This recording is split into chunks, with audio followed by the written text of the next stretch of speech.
This is the Bluecloud podcast, empowering the entrepreneurial lifestyle with insights on the leading trends in the mobile and digital landscape, turning ideas to empires. What's up, everybody? This is Carter Thomas with Bluecloud Solutions. Today I have a very special guest with me, my buddy Dan Narvaez, who I've gotten to know pretty well over the last few years.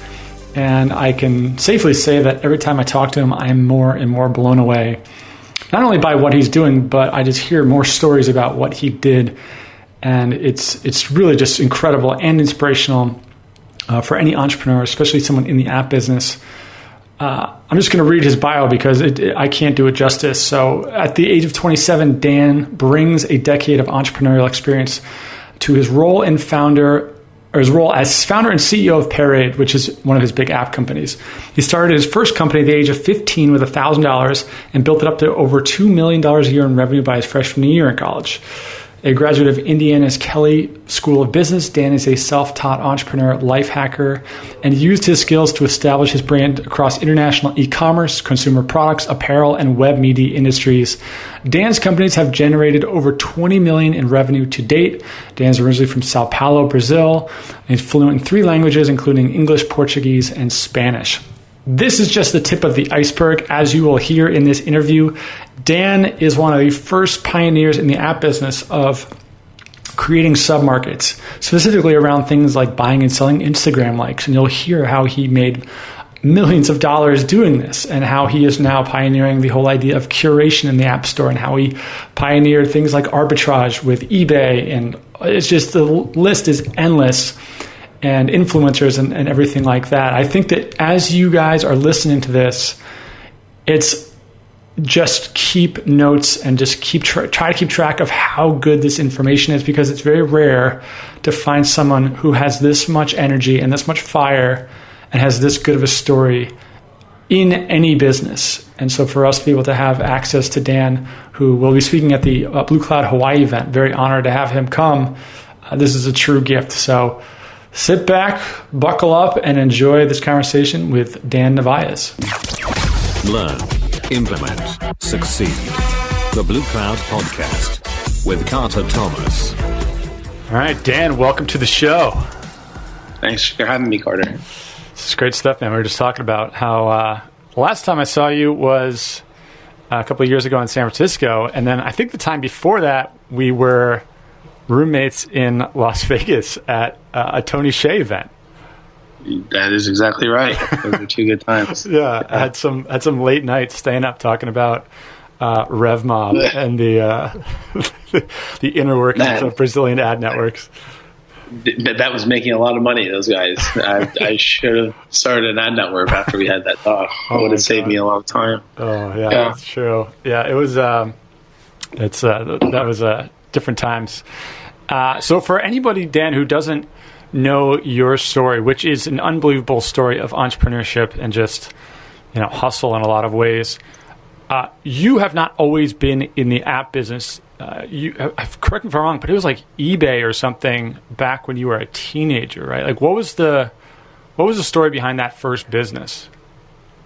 Yeah, so that's essentially how I started. I think a lot of entrepreneurs start that way because it's just like the lowest barrier to entry. But yeah, I was in high school.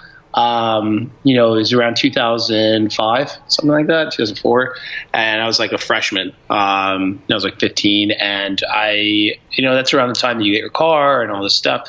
And my dad was like, I'm not going to buy this stuff for you. I was like, okay, fine. I'm going to go get a job. So I go get a job and, I worked for a week and I was working at this Polo outlet store. And I was like, worked for a week, killed myself, made like $70. And I was like, I cannot believe this is how people actually make money. This is like going to take me forever. And like, I was just like very sad about actually like the real world.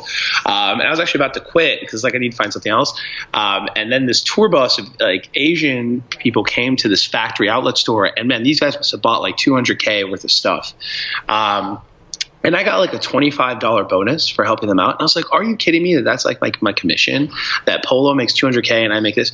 And then I was like, man, I really need to start like my own clothing line and then I could sell 200,000. And I was like, man, but I have like maybe $1,000 to my name, that I've gathered over the 15 years of life that I've had at that point. And then I was like, man, if these guys just knew that I had 40% off everything. And then I had this like doorbell or like this, like this idea ring. I was like, whoa, like I could have given him 20. I could have had 20. I could have made 40 grand. Right. And then that day when I was closing the store, I remember like taking my Palm Trio, you remember those Palm Pilots, and like just going and snapping all these photos of these barcodes. Then I'd take the barcode, cross-reference it onto eBay, and see what my discount. And then I found the item, the one with the highest gross margin. And it was this leather jacket that, on the real stores is like $600. Outlet stores like $300. With my discount, it was like $170, something like that. And then I could buy it and sell it online. And I saw that all the completed listings were going for like $360, $380. So I just threw 3 on my dad's emergency credit card and kept the receipt. And I was like, worst comes to worst, I'll just return these guys. Man, I sold all 3 that night, and I was like, man, I just made $600. Holy shit. So then I just started doing that. And I had before long, I had the entire store of like workers, like on my payroll to buy all this shit. I'm like, you buy the jacket, I'll just pay you an extra $20 because like I could only buy so many and say I have so many family members, and I actually had a manager that at the time didn't care. Like he just wanted higher revenue numbers because I knew this wasn't sustainable. But man, what ended up happening is within 5 months, I worked the least any person could work there just so I could keep my discount. So after like 4 or 5 months, I made like almost $30,000, profit. And then I took the 30K. Then I got into, and then I finally had to quit, whatever. But then I was like, whatever, I'll move into something more sustainable. I met this guy that was like an Apple distributor in Latin America.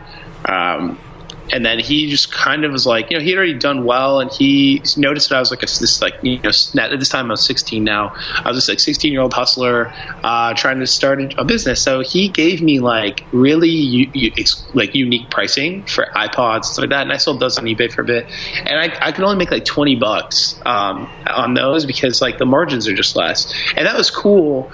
Then I did my next shady thing, and then I started doing actual real stuff. So I'll just mention it because it's kind of a funny story. And I can't get in trouble for it now, but I didn't like think about this as being an illegal thing when I was younger. So when I was 16, like we didn't have Spotify, right, and all this shit. Like people use like LimeWire and Kazaa and all that shit. So I was like, man, I cannot believe that people are paying like $10 per movie and $1 a song. I have 20,000 songs in my iTunes library. And I was like, that's like $20,000. So that's like my logic, right? And I was like, so I just started selling pre-filled iPods with like, I had a GeoCities website, and then people would say, what they wanted, and then I would just go and download it, right? And I'm like selling these iPods. I'm literally buying these things for like $300, and I'm selling them for like $1,000, $1,100, $1,200. So I'm making like $600 each. And honestly, I was like, man, this is great. This is great, And I did that on eBay for like another 2 months. I sold probably like 60 of them at least, and made another like 50,000 of like $50,000, something like that, and then I get an email from eBay one day. It's like, hey, like this is Vero, fucking illegal. And I was like, how is it illegal?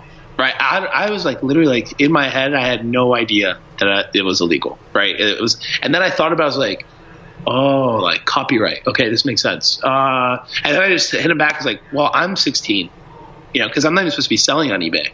Right. And then I don't know. It was like then I just got suspended off eBay. I actually got to keep all the money though. And then now it's off to the races. Now I have like $70,000-$80,000 to my name. I'm like a student still, and now I'm like then I started doing wholesale with iPods and a bunch of stuff, like selling them to people in like bulks of 20. The guy would actually drop ship for me and put my name as on the from. And then I met this guy who wanted to sell them in the UK. And he's like, hey, like in the UK, these haven't come out yet, and they cost, this is the going rate. And it's almost double what it's going in the US. So he's like, if you give me cost, I'll distribute them for you throughout the Europe, because it's the European Union. So I did that. And then I'm from Brazil originally, so I thought about how much, like why my cousins would always ask me for electronics to bring that into Brazil for them, so they didn't have to pay the 3x that they cost in Brazil. And then I started doing that to Brazil too. So now, like throughout my like junior and senior year of high school, I started exporting these items overseas and reselling them on these international markets. And what's really interesting is, like, especially in Europe, it's like UK has a lower import tax than Italy, for example. But if you use like something like Parcel Force, it's basically like the equivalent of you living in New York and shipping to Texas. You know, it's like it can be there in a day, and it's within the European Union, so it's almost like a state, right? If you treat it from a logistical standpoint. But it's much more expensive in Italy than the UK. The item, because of the import tax. So I was selling in all these countries, like, you know, everything from iPods to actually even iTunes cards that actually go for $120, and you could buy them here for 100, but I bought them on sale for 80. And I was just sending emails and make like a 30-40% margin, you know, on the stuff. And anyways, I scaled this business to, by the time I was a freshman in college, I was doing a couple $1 million a year in revenue. And it all started with the polo jackets. it all started with the Palm Pilot pictures. Yeah, it all started with that tour bus, man. I'm thankful for those guys. Were you living in the U.S. at this point, or were you in Brazil? No, man, I was living in like small town Indiana, like 30,000 people. My dad is he was working for this company. His headquarters in a small town in Indiana, and that's how I made it to the middle of the cornfields in Indiana from Sao Paulo. Got it. One question, just as you say that comes to my mind is, if you were doing not only the revenue but just the opportunities that you continued to come across, why did you still go to college? You know, I thought about it a lot. That it I was actually considering not going to college, but I wasn't 100% for certain. Like at the time, I've always been a very social person, and you know, my friends were going to college, and they were going to IU at the time, and I got into some good schools, like, you know, IU, and then I was you know, got some good schools in the East Coast, and I visited those too. And I think that's probably the biggest reason I didn't go to like an Ivy League school or something, because of that reason, because I was like, I'm not really into going to college for the sake of going to college. Then I visited Indiana University, and it was like two factors. One was like, if I'm going to go to college, I'm definitely going to go to business school, like, and do that undergrad. I didn't want to do like liberal arts and like study history or economics or something like that. That wasn't interesting to me. So that's one reason I chose like a school that had a good undergraduate business program.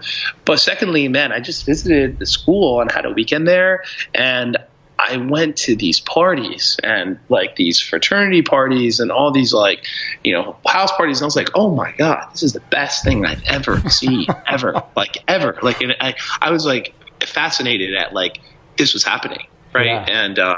And that was like kind of like, yeah, you know, I'm going to go to college and then I could still run my business because my parents are only living like 35 minutes away, and I could still run the business. Like IU gave me a shit ton of scholarship, which I'm very thankful for. They've always really been very supportive. Even post graduating from there, they actually invested quite a bit of money from their venture fund into my company, my current company that we'll talk about later. So I'm really happy that I did go there because I learned a lot. I had an amazing time, 4 years, and like you know, you have to. Like those are 4 years that I'll always like look at in such an amazing way. So I'm happy that I went to school. Could I have taken those 4 years and, you know, maybe I'd be a billionaire right now. I don't know, you know, if I moved to San Francisco and done that, but I don't know. My head wasn't at that point yet. Like I think there's a lot of like maturity that you have that it took me even longer than college. And still something I do it today is like, there's different types of entrepreneurs. There's entrepreneurs that are like hustlers, and they make good income for themselves, and like, you know, they're bootstrappers. They're like, you know, and that's great. That's admirable. You making money is like, especially in entrepreneurship, is like a lot of people don't. Right. And it's not just people that fail. It's just like these businesses sometimes get overfunded and they like, you know, they forget how to make money. And then there's guys that take in money and like they really grow a fucking great business. But I think on the opposite side, the people that actually do make money in these bootstrappers and hustlers and stuff like that, and I put myself in that, like, or I used to put myself, I think I'm making a transition now, is that you get blinded by, you know, making a couple $100,000 a year for yourself or whatever, $500,000, even $1 million, whatever.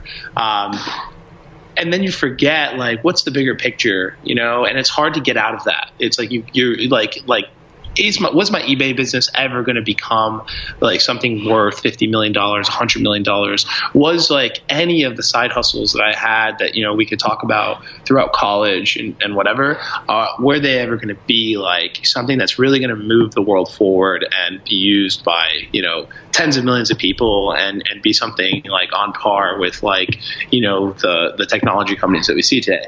And I don't know, those are my personal goals. And if I were to move to San Francisco or you know, LA or some city like that as a young kid, I don't know if I don't know if I would have gotten into that earlier or not, you know, so that's kind of why I look at it now, you know, but that's more like in line with like what I'm thinking and how I'm thinking today. Yeah. I think it's a, you know, right on. And I totally agree with you. I think that one of the quotes that, Perry Belcher always talks about is, you know, you can't rush baking a cake. And I think that that's true with people as well, is that often the idea of making money or getting early success really clouds the fact that we as humans just, you know, money is only one thing that satisfies one piece of us, and being around people, like having time, having 4 years, 2 years, whatever, to be around, be in a community, to learn new things, to be, you know, meet new people,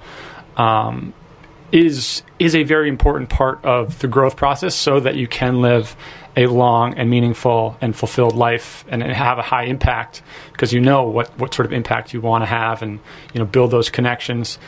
So I think it is a really interesting conversation. I think it's going to become just a bigger conversation over the coming years for obvious reasons. Right. As you move forward, you've got these side hustles. You're obviously just dominating opportunities every time they come up. You eventually start to get into the app business, and that's where you and I really met through kind of a funny story. What was the transition into, okay, this app thing is legit, I'm gonna take a shot at this now? So in college I started this music website, ended up becoming like a music, like kind of like a bro site type deal.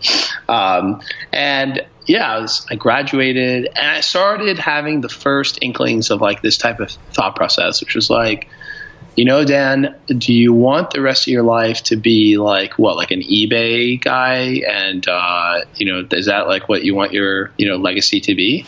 And is that what you want to contribute to society? And, you know, and also it was like, you know, what can you do that's bigger? So then I started seeing like, man, like this app, and I didn't know anything about apps like at the time. I just was like, you know, I like apps and this is a great opportunity. And then I just kind of dove into it, like, you know, and I was kind of looking for like my next thing. So, in any case, I have a really crazy story how I ended up meeting what has become my co-founder, who has become my co-founder. And it was actually, and I'll tell you the story just because it's a really interesting story that, like, you know, I hold near and dear to my heart, because of like all that we've accomplished since then. But, you know, right before I got into the app stuff, I came up with this, like, I went to this pitch competition and I kind of hacked my way into, you know, there was a TV show for Techstars on like Bloomberg, I believe, and they had this online competition, and I had this idea for like a Yelp with recommendation, like a recommendation engine Yelp. It was really bad. The name was Wazora. Like I was just kind of like fucking just trying to do something, right? Mm-hmm. Anyways, I go to Fiverr and create this video because they have this video competition, and if you win the competition, you get like a top 25 spot in the Techstars, and that's hard to do. So I make this $5 templated video on Fiverr, and then I game it, and I win the entire contest on television, like my show. I'm on the season finale of it, and I'm like. And I literally spent like $18 to get to that point, and I was like, holy shit, that was the best $18 I've ever spent. I'm like, what else can I get for $18? I'm like, you know what? I want to make an app.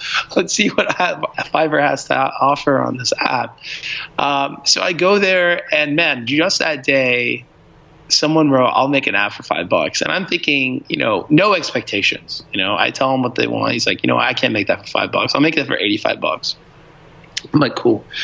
No problem, man. $85 it is. I'm trying to make justifications on why it's so cheap, And I'm like, maybe this guy's like from Bangladesh, and like that's the equivalent of like, $850. And I don't know, In any case, I add him on Skype. We kind of start chatting. I read his name is Kiran, and it's actually Kieran.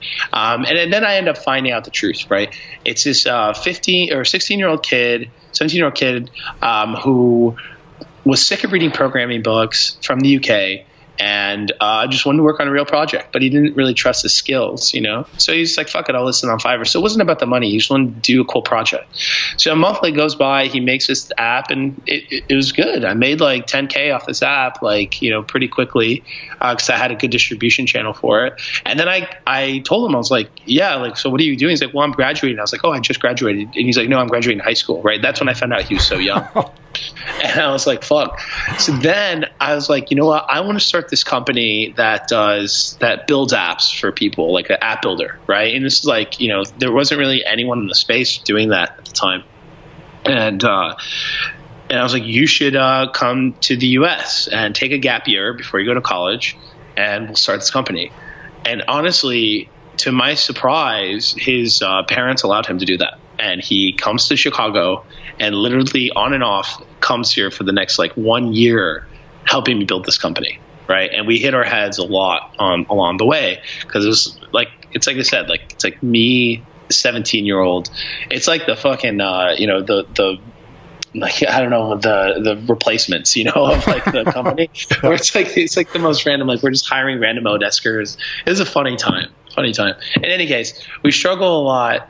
And then, because all the premium features that we promised people, we had a really tough time actually building and charging people for it. So I then came up with this idea, which was kind of my first thing into reskinning without even knowing what reskinning was. I was like, I have a product that on the back end I can build apps really quickly. On the front end isn't quite there because we didn't have a front end engineer, so that's why we couldn't really charge and get things working well.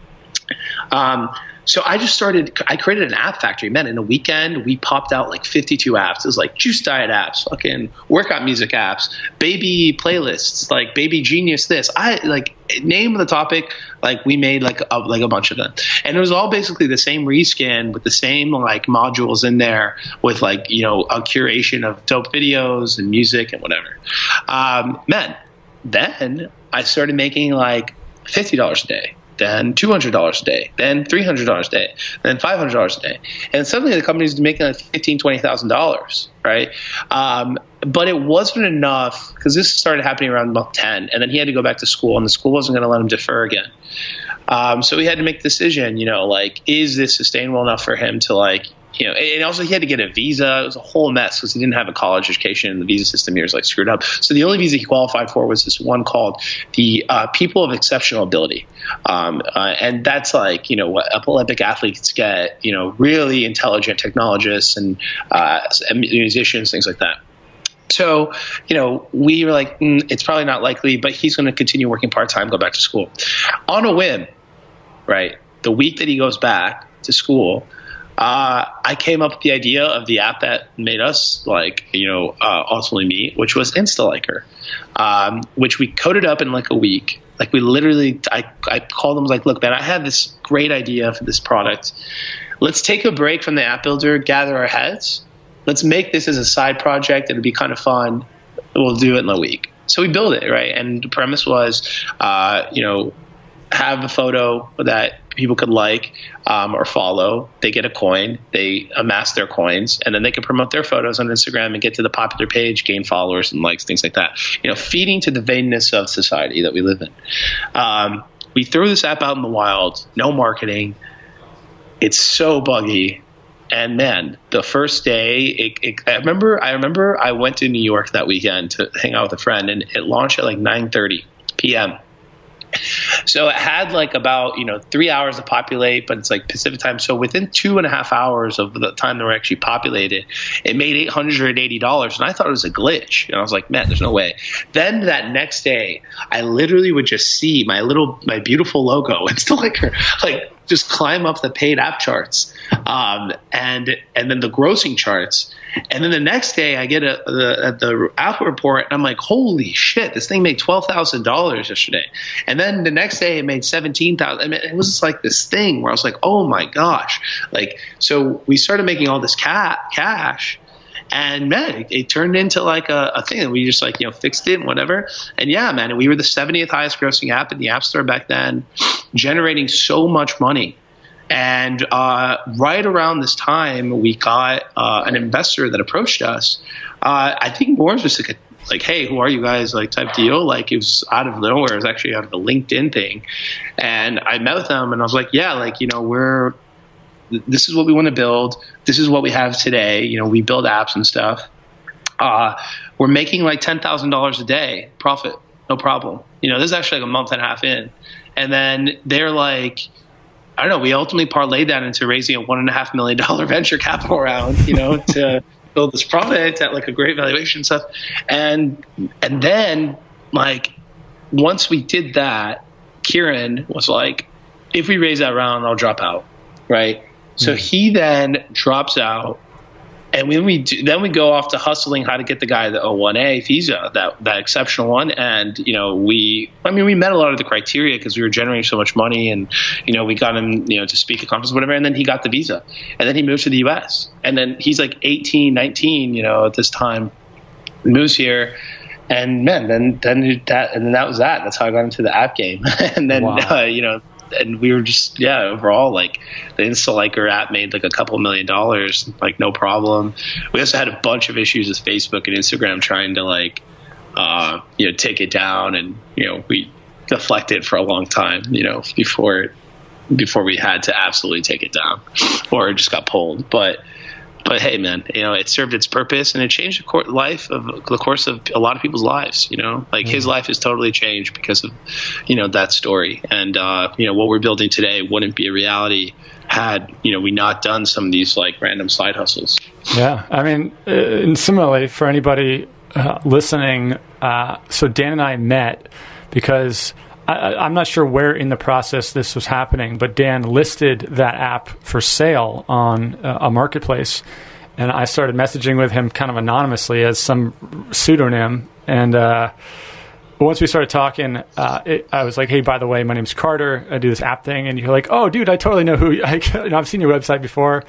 And you and I talked, and we were going to, instead of buying it out, maybe doing like, hey, let me get a license on this and whatever, right. Kind of fast forward. But that started to build where we just started sharing information. Like I got my own Instaliker style app, and then I'd be like, hey, this is working for me. And you would be like, hey, here's what the new API calls are for Instagram. You should try this. And that definitely helped me turn that app into a huge win as well. So, and that's kind of how the whole, you and I just started chatting about everyone always talks about, get a mastermind or whatever. But I mean, I distinctly remember on Skype every once in a while, we would just text back and forth, be like, hey, this is working really well, or hey, this doesn't work very well, or here's a solution. And, that stuff just helps a lot. Yeah. No, it really was, man. Now, it was so funny. Like, man, we did so much shit. Like, it's so funny. Like, it's like, a TED Talk that I really want to do is, the topic is around like, how far are you willing to go for the greater good? Because I knew that I was like in a gray area, of course, like, but like, I thought about like, what's like with the eyes on my prize, right? And granted, this isn't sustainable, but like, what can I, get to at this point. And like, sometimes you got to do those small hustles to get to the bigger thing that you're going to. Like you look at Airbnb and like how they scaled with like, when they were struggling like a lot because it didn't really take off right away, they actually built a bot to scrape all of Craigslist and hit up every wanted ad, being like, hey, like I see you want this apartment. I have this one on Airbnb. I would prefer to go through there. Vice versa. People that was looking for people to rent their apartment. They're like, oh, I'm interested in this, but I would prefer to rent it on this marketplace because it has all of these pictures of security, boom, boom, boom. And these guys within like 3 months went from like 0 to like 2 million users, then raised $10 million. And now they're a $30 billion company that helps so many people with so many side businesses that come from Airbnb. So you look at something like that, and I'm like, that's kind of what I mean is like, they got a slap on the wrist. Sure, they did break the terms of service there, but like, it's an interesting story of how they got to like one of the many things they did to get to the point. So when I look at like the Instaliker thing, I'm like, yeah, it was like a funny time and it got us to like, where we are today, Yeah. And I think in a lot of ways, as humans, and it always just comes back to whatever's going to incentivize people to learn the fastest, like that's what you should do. And so anybody out there who does, you're thinking about like, oh, maybe I'll do this black hat thing or this gray hat thing or this white hat thing. And, you and I have both seen the gamut. We've done our time in the marketing world, and we obviously know that the black hat stuff just doesn't work. Like it's not worth it. It doesn't work. Like it kind of just whatever. But if you do that stuff and you like, that's what's going to get you to stay up until 4 a.m. every day and learn how the game works and like learn how to build a business, then do it, because like, you might not build a business or make a lot of money or you might get in trouble, but you're going to learn more than you ever would if you like, stayed within the rules and right. But only did an hour a day or whatever. Yeah, and I think the thing is like with the black hat stuff, it's like, yeah, man, it's just not. Honestly, this is coming from like one of the. I spend a lot of time in that space because it's not even like that. I was using so many black hat tactics or anything like that. It's just more like there are some really great ideas that these guys do, and you could translate what they're doing and make it. Legit in the sense where it's like, you're like, oh, that's actually really smart. Like how they're approaching that marketing.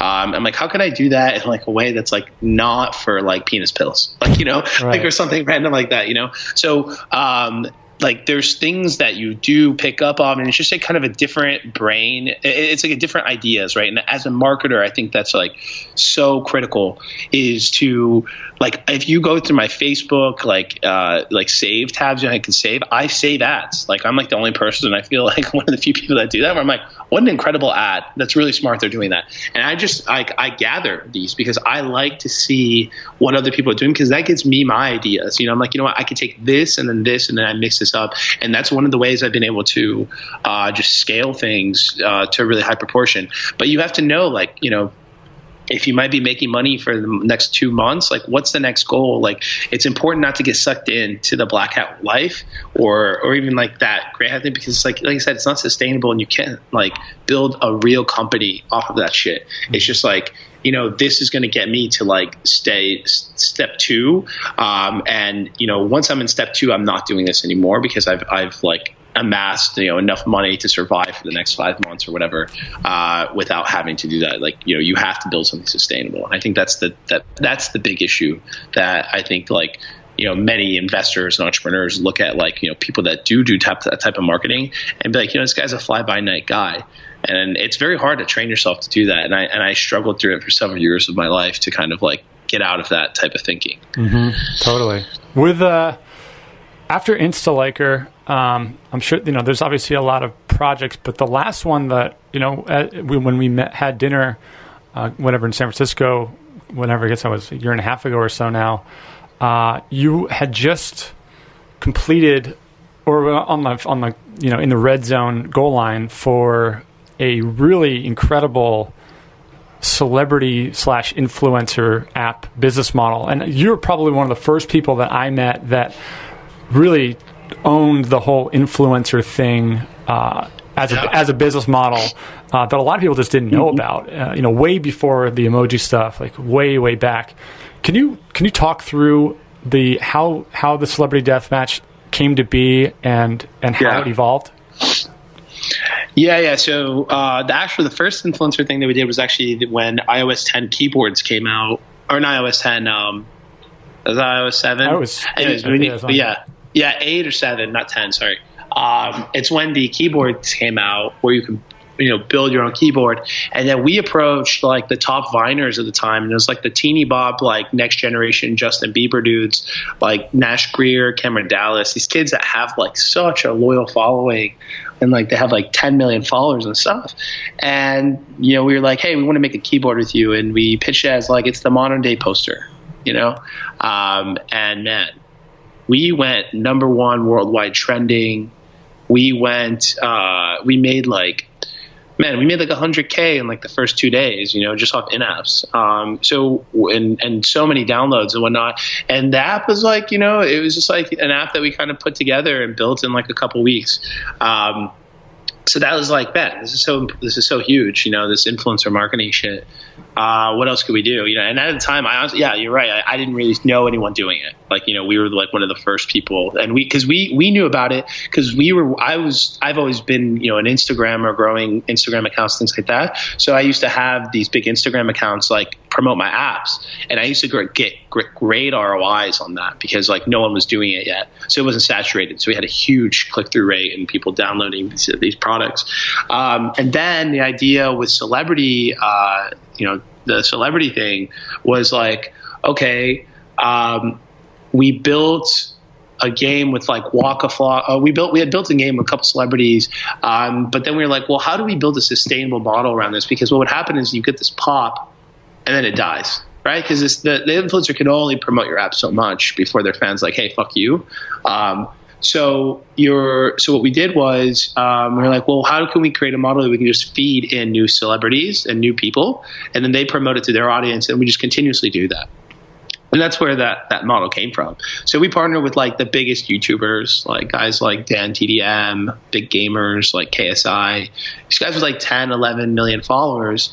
And we're like, hey, we're going to make a video game character. It's a pretty easy sell. These are gamers. They thought it was cool. So gave them a rev share, and that's what we did, and like it honestly could have been a huge business. My problem, my issue, like, in hindsight, is that I was just doing too much shit. I had like my app builder company, I had my game company, I had my own app company, like all within one company, but we just had a lot of different business units. And it was just like too much to manage. Like, I just wasn't at that point yet. We almost sold the game, actually. We almost had like a huge like 8-figure exit before it even launched because we sold it well. That ended up falling through like the day before we were signing the documents on it. That was a huge letdown because that was like a life-changing type shit. But, we learned a lot, and, we ended up breaking even from the game. Not a big deal. And it didn't really live to the proportion that we wanted it to. But, we did generate like 500,000 downloads in like the first like 48 hours pretty much, and like made quite a bit of money like just in those spaces, but we just didn't have the infrastructure in place to take care of all those projects, and we had to make a decision, what do we want to do as a company, and what's the biggest idea, But yeah, I still work with the influencer space today, more from a marketing perspective with what we're doing, but like it's been a space that I've known for years. Yeah. And so just for anybody who doesn't know, the app is a game, right? It's like you can battle different characters. Yeah. It was basically a rebrand of like what was kind of happening in the 90s with Celebrity Deathmatch, a little claymation show. And then we created a Celebrity Street Fight is what it was called. And it was basically just like kind of like a remake of that. And then you can battle with like your favorite celebrities, and there's like a worldwide leaderboard, and like their fans could play against each other. And then each celebrity would become a new character, and you would give them like a very small percentage of the overall revenue or whatever it was. Exactly. Got it. So I would imagine that not only was that a really good business model? I would imagine that a lot of value from that comes from just having those relationships and those contracts for the app, but just for your business in general too. Yeah, it helps. Like, it just helps with credibility. Like, it's like, yeah, we work with these big ass people and we were able to do that. And it's like, it's cool when you're like, yeah, we're like, I don't know, we obviously made it seem like we were much bigger than we were, but it's like essentially we're like an indie game studio from, Chicago with like 2 developers that are making a game. But if you add the cumulative reach of like all of our celebrities, it's nearly 150 million followers, and, it's just, that's just a hustle, and it helps to an extent. You can't rely on it. I think that's the thing with influencer marketing and celebrities, working with celebrities. Like, it's like kind of like if you have a fire already and you add a little bit of gasoline, the fire is gonna like get bigger, but like if you only rely on influencer marketing and you put too much gasoline and like that's all you care about, you're going to explode some shit and it's not going to be sustainable. So that's one other thing I learned about influencer marketing is like you can't build a business on just that. It's a good accelerator, but it can't be the whole business in my opinion. It's just not sustainable. Again, like I just don't think it's sustainable for the long run. Right. Yeah. I mean, I think that the only time I've seen it work, if someone wants to build like a huge company, is something like a company like JetSetter comes to mind, where they build a big product and they have an app, and then they're doing deals with influencers where I don't know if it's partnerships or just shout outs. Right. But they're like every month they're promoting their latest trip on this private jet, and that drives like long-term revenue. It's become like a marketing partner as opposed to a promotion partner. Yeah, and in that sense, I think that that works. Like I said, that's exactly how I mean. Or if like you're a company like Glue, that has the resources ready to create an amazing game that's gonna generate a lot of money, and then you get someone like Kim Kardashian on it, then that could work too. But not everyone could create a game like Glue. Right. Glue creates a game. That's the thing. After that app had its run, your next big project was, I believe it was Period, right? Yeah. And that was, we raised a little bit more money and focused in on I saw what was happening with WeChat in Asia, and was like, okay, like how can I do something that's similar in the sense of like centralizing these services that people love in one place. After we started building it, we noticed though that it's really quite an undertaking to do that properly. So we were like, let's focus in on what we do well. And, we started focusing in on like the media space and like, in the sense of like, we do music streaming well, we do video streaming. So what the product ended up doing is it bundled together and brought together all your different media services into one place. So you can listen to your favorite music from SoundCloud and Spotify, and videos from YouTube, your social networks, everything in this one location.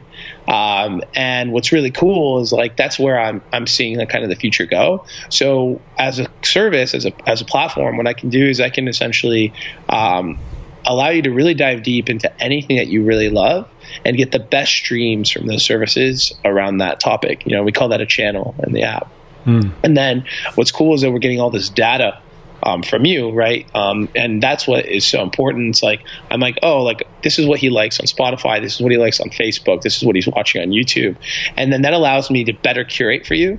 And then kind of one of our value props in the app was like, we don't want you to have to go search for your content. We want the content to come to you. And I think that's where the future of content is going. So through artificial intelligence and also human curators, we can curate content for you based off of your preferences and what you're already consuming. So every user in the app gets like their own personal like content assistant essentially. And that person's job is to pretty much just like, build amazing content based off of things that you love. But where it's going is like, there's so many services out there, right? And, where we can take this is like the bundling of services. That's what I'm like kind of looking into in like the next like year and a half. It's like, you might be paying for Spotify and SoundCloud today, or Spotify and Netflix or something for like $20. But what if I go to you and like, hey, for $30 a month, I'm going to give you Spotify, SoundCloud, Pandora, Hulu, this, and that, and I centralize all those services in one application platform. That's really valuable, and it's very useful for people. And we're looking into things like, what is this user, like if we could tap into your calendar and your location, if users give us that, want us to do that, we can know Carter had 7 meetings today. Carter, you crushed it today. We built this for you. Here's a channel on, like meditation or whatever, if you're into that. Or, hey, it seems like you're skiing. Here's a thing about like skiing and like jams for your boarding, or you're at the beach. So it's like knowing what you are going to want before you know it. And by, we're just at a point where that is possible now because of like APIs and the unification of these services, and also these, these cord cutting of like these services happening, and like they've reached like everyone uses these services now. So we can finally unify them into one platform and really create this amazing experience. So that's like was the premise behind, Parade, which we've actually rebranded the app to Current now, is what it's called. Because, and I'll tell you why, because this is a really unique story. So with Parade, that app is very complex to build, right? It's like not something I can just make in like a week. It's like there's just a lot of shit to it. And it's just very like, it's also, we designed it. It's a well-designed app and I'm very proud of it. But like, I'm not on our engineering team, and coding it every day. So after like, if it took us a year to build, like, sometime in like around August of last year, I was like, all right, well, I've raised the money. I have the partnerships in place. Okay. I should just get my my ducks in order for when the app is ready, that I can just hit the ground running and acquire a shit ton of users. Right. So what we did was I was like, I could go the usual routes, which is like Facebook marketing, Instagram marketing, whatever. But I was like, I want to create something unique. And I literally thought, what's the quickest way for me to get to like, call it 30 million people a month. Right. And I looked at sites like BuzzFeed and like Little Things. And I'm like, man, these guys are seeing like 100 million people in a given month. And it's not the same as having 100 million app users, but that's eyeballs. It's a lot of eyeballs. And I looked at how the relationship with content has changed. No one goes to BuzzFeed.com anymore. They have the relationship with the aggregator, being Facebook or Twitter, and they have a relationship with the article, which article is they see something interesting around something they like. So if I click on a weed article, I'm clearly interested in something around weed for 2 minutes or something like that, So the user's intent, which is very valuable. So I was like, what? I'm going to build a content marketing blog around Parade, and we're going to market the hell out of it, and then I'm going to use it as an acquisition funnel into the app. But the part where I was also very excited is that I'm going to get those users, and not only am I going to get them for free, I'm actually going to make money on them, right? And not through my app, because we didn't want to focus too early on monetization in the app. We wanted to build something that people actually wanted. So the way it worked is the model is this. I partnered up with large influencers. So we have relationships with the Kardashians, like Kim Kardashian, all of those sisters, whatever, Snoop Dogg, probably the top 200 biggest influencers in the world. And we pay them to share our curated editorial content. And if I know that Snoop Dogg's audience likes weed and video games, that's what we write about. So he posts that to his 36 million fans on Facebook. 100,000, 200,000 people click on that article.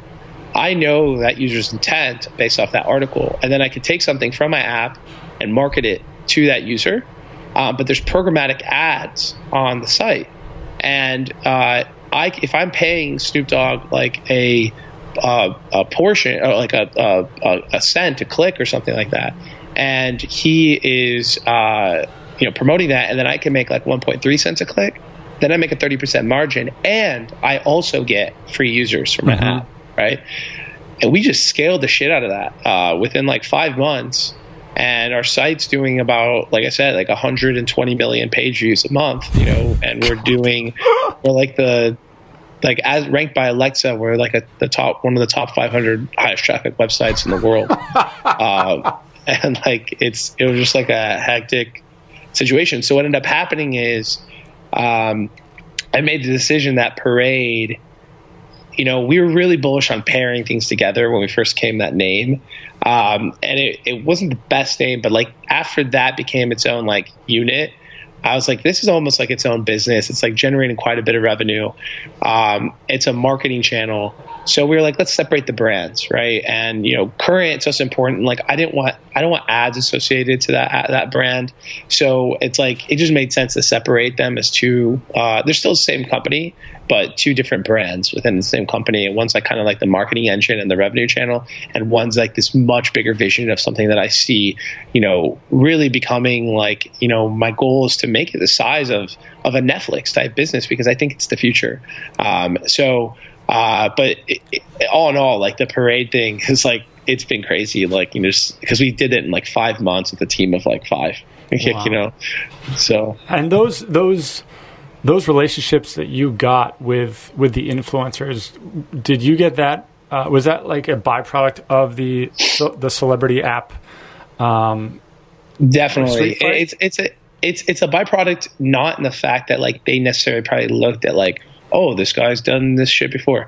They looked at it in the sense where everything in our life is relationships, man. So it's like, I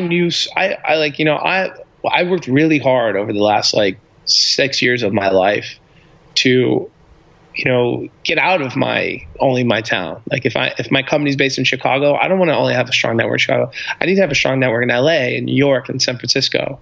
And when I look someone up on Facebook or LinkedIn or whatever, I usually have a connection to them. And that's everything, because when I go raise my round of capital now, and I'm in the midst of about, like in the next few months, I'm probably going to start a Series A process.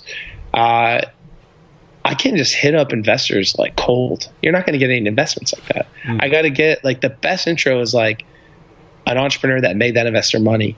And if I don't have that, I need to find someone that person trusts, right? And it's like that I also trust, because that's the person that is the person that's like representing me as well. Whoever makes my intro to them, like, is this a good person that is going to represent me and like everything I stand for and I work, right? So like the intros are everything. So when I came to, meeting the people that, can make the decision on us having these big relationships, it was things like that. Like, are they a part of the same communities as I am from? Are they a part of that? And then the people that are making the intros, like, hey, Dan is a great marketer. You should take the hour to meet the guy, because he can make you money, right? Or something like that. So if it comes like that, then it's much easier. And then it turns into like a snowball effect, because once people see, oh, they work with these people and they work with these people, then the smaller people want to come in and work with you as well, because you've already reached, the eyeballs and stuff like that, and people know that you're legit. So like that definitely took some months for us to get to that point, even like, hustling the way that, we did it. And that's why I was spending so much time out in LA and stuff like that, getting those partnerships in place. But, it's really helped us because, it's allowed our company to get to profitability and, again, build a product. Like usually with startups, this is like the most, like there's two factors that distinguish successful founders and successful CEOs and stuff like that. And I think it's like, there's two driving forces that can make you fail. One is you just have had enough. Like it's so stressful being an entrepreneur. So like you just had enough. You're like, I'm done with it, and I just need to fucking have a break. And usually that's one. And then the other one is Mother Nature is essentially telling you that you must stop. Like, and that's you running out of money. So as an entrepreneur, especially being kind of like, I'm not like a Silicon Valley entrepreneur because I didn't grow up in the Valley, and I've always was a bootstrapper, and sure, I've raised some money, but not from like VCs, really more from like super angels and guys like, I do have some big investors like Mark Cuban and stuff, but like not like it's a different breed. And I was like, you know what, like I figured out this way to keep my company afloat and make money and create value. But I'm going to translate this growth into my app platform and show investors that this is what I'm building and this is what you're investing in, right? And knowing the distinction between what good revenue is, which I don't think that the blog revenue is necessarily good revenue. It's arbitrage revenue. And sure, you can have a 7-figure, 8-figure business from that. But what I'm wanting to show investors is like, this platform that I'm building is going to be as big as Netflix. Like that's that. And like, and it's very like crazy for you to say something like that, but it's like, that's the type of confidence that you want to go in there. And it's like, you have to be able to back it up. But like, I think through the trends and what we're doing, that's why I'm so proud of it. And it's also the difference that you can feel internally, because the biggest distinction I've come up with as well in the last 2 years, and I've really like honed in over the last like 6 months is, my entire life, I've always looked for the quick rip, and like I do things because I see a quick opportunity to make some money. And that's great. Like it's been great for me and has provided me with having a great life, and it's exciting and I love it. But at the same time, this is the first time I've built a product that when I look at it, I'm like, this is the manifestation of everything that I really care about in my life, right? Like I care about curation. I care about this media. And I look at that platform and I look at it and I'm like really proud that I built that. I'm like, because if I didn't want to build that, I would want someone else to build that. And there's a different type of enthusiasm internally that I have because of building something like that. Because I'm like, this would not only change the lives of people and bring like, it could change the lives of 100 millions of people of how they consume their content and how it goes through and where we could take it. But it also can be a very profitable venture. And there's a huge difference between just doing something for profit and doing something because like you saw a problem and you really wanted someone to fix this problem. So you just went ahead and fucking built it, and that's kind of like where I'm at with Current. And the blog is like kind of like a means for me to get there and make it a reality. There's a great video that I saw the other day of Gary Vee talking to some 20-some-year-old, and there's a sentence that he said, very nuanced, that essentially said, if you chase opportunities, if you chase the $1 million opportunity over the course of 5 or 10 years, something very subtle happens to the way you view yourself and the way you view yourself in this world, and it just compounds over time. But if you start to work on things that you really believe in, that compounds in a very different way over time. And kind of like what you said, like when you play the short game, there's certain rewards, but they're short-term rewards. When you play the long game, there's also rewards that get better and better and better as time goes on. And I think that that's one of the reasons why entrepreneurship is what it is because if people can get to that point, that's when they love it. That's when they really make the big changes. But the key is getting there, right? Like just mentally. Man, we've been through so many iterations and it's been a struggle, man. It's been a struggle. And like, but because people only see the success and it's cool. Like, I mean, we achieved a lot of shit, but like, we're still so early as a company, but it's like, I look at it and I'm like, man, I'm just so confident. I've never been more confident in anything I've ever built, and I just know because I've never really used the products that I built, I'm like, yeah, this is going to make money because a good entrepreneur is like, they can put themselves in the shoes of another user. They're like, oh, this is like what teenagers like. Or this is what, these people are going to like and do. But, when you yourself think that about other people through a product you build and you yourself use the product, like you see what it can become and where it's going and like what I have like what we have envisioned for like the next like 3 to 6 months, and it's really powerful, and then so like you go into with like a certain swagger to these meetings that can't be replaced through rehearsing and whatever, because you're just like, it's not a question of if this is going to happen, it's when. And it's going to happen, like bottom line, because it's like someone's going to see it the way I see it as well. So that's like kind of where I'm at today, with this new platform, with Current. So, it's been exciting, man, but it's definitely taken years for us to get to this point. And I think we're just now beginning to go down like a road to see exactly what will shake out. One thing that I've seen, this has been a recurring theme from some of the content you've made and some of the videos and the presentations that you've made, is impacting 1 billion people. And it sounds like this is a very, very good way to have an impact in a way that you believe in on 1 billion people.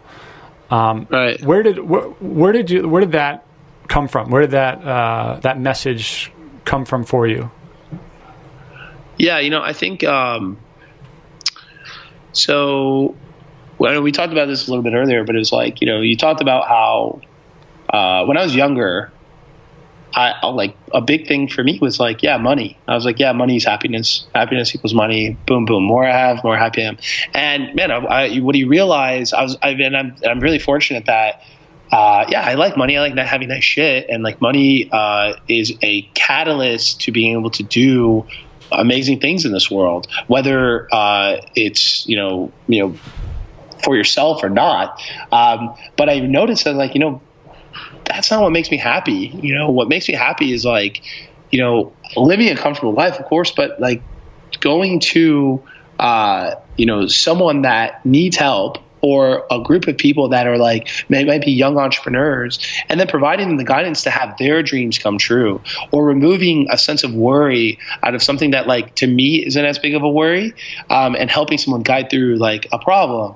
And that's like, that's what I was like, we're all given certain gifts in this world, right? And in terms of that, and like the way that I process how to like, do business or entrepreneurship, and just the fact that like, I feel like sometimes like money is attracted to me, and I've always had opportunities. Like I never worried that I have to go work like a job at like, some random company and like 9 to 5 bullshit, because it's just like, unless I go crazy and I lose my brain, I will always be able to find opportunities that are going to make a good income for myself. Right. And but like, when I look at like, I think every person has a purpose, and there's many people that, I think that sometimes like if you don't channel that purpose into like this greater good of what you can help, because like I'm like, man, if I could just get to a point where like I don't have to worry about what it means to spend $1 billion to help these people, or what it means to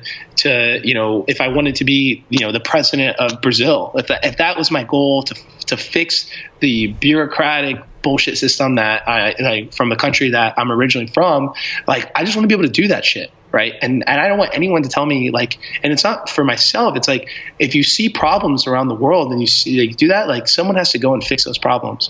And I just the way I look at like entrepreneurship and impacting 1 billion people, and like what I have the capability of doing, it's like, is it possible? Do I truly believe that it's possible for me to become a billionaire in my lifetime? Yes, I do believe that. Why do I want to be a billionaire? Is it to buy a fuck ton of yachts and mansions? No. It's to not have to answer to any other person outside of myself on a cause that I really want to create and I want to make change for. And that's why I really look up to, really successful entrepreneurs that have, created foundations and created so much change around the issues and topics that matter to them. Because when you have that, not only the capital, but the clout, you can achieve so much shit. Like look what like Elon Musk has done through all these different businesses, and now his new business Neuralink that like links your brain to computers. Like that shit's amazing, because he's very passionate about not allowing like artificial intelligence and machines to take over the human race.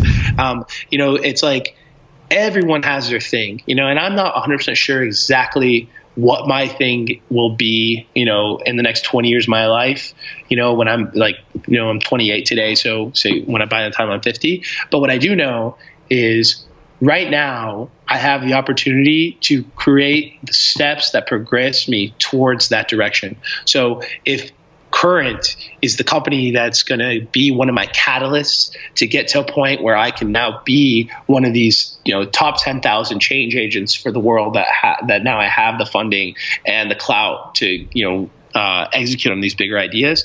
That's like what I find interesting.